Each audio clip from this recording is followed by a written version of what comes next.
તમને શું લાગે મેં નાવા હાટું ડોલ ભરી છે કે કપડાં ધોવા હાટું ડોલ ભરી છે કે પછી સેન્ડા જવા હાટું ડોલ ભરી છે? ના ના ના, આ તો મારે કુલરમાં પાણી નાખવાનું હતું એટલે ડોલ ભરી છે. તો હવે આપણે 3 માળના પગથિયા ચડશું અને કુલરમાં પાણી ભરશું. આ તો માનનું પગથિયા ચડ્યું અને એક ડોલ મેં પાણી નાખી દીધું છે અને એક ડોલે ભેગું નહીં થાય તો લાવ હું બીજી ડોલ ભરતો.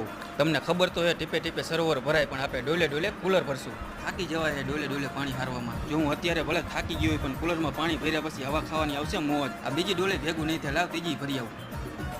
કેટલા પગથિયા ચડવાના મિત્રો તમે જુઓ ને. હાલ ત્રીજી ડોલે નાખી દો. હવે આ છેલ્લી ડોલ નાખી દઈ, કેમ કે હવે તમે કંટાળી ગયા હશો. હવે જેટલું ભરાણું એટલું ભરાણું. હવે એને હવા ખાઈ લે ચાલુ કરી દી ફટાફટ. કુલર સામે આપણે ઠંડી ઠંડી હવા ખાઈશું.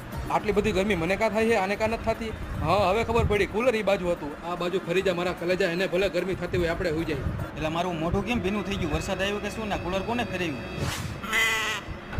અરે ભાઈ છેલ્લે ભાઈબંધે મોકા ઉપર ચોખ્ખો માર્યો. અરે ભાઈ આવું કોણ કરે? આવું ભાઈબંધ સાથે ન કરાય ભાઈ. છેલ્લે મોત કરી દીધી ભાઈ.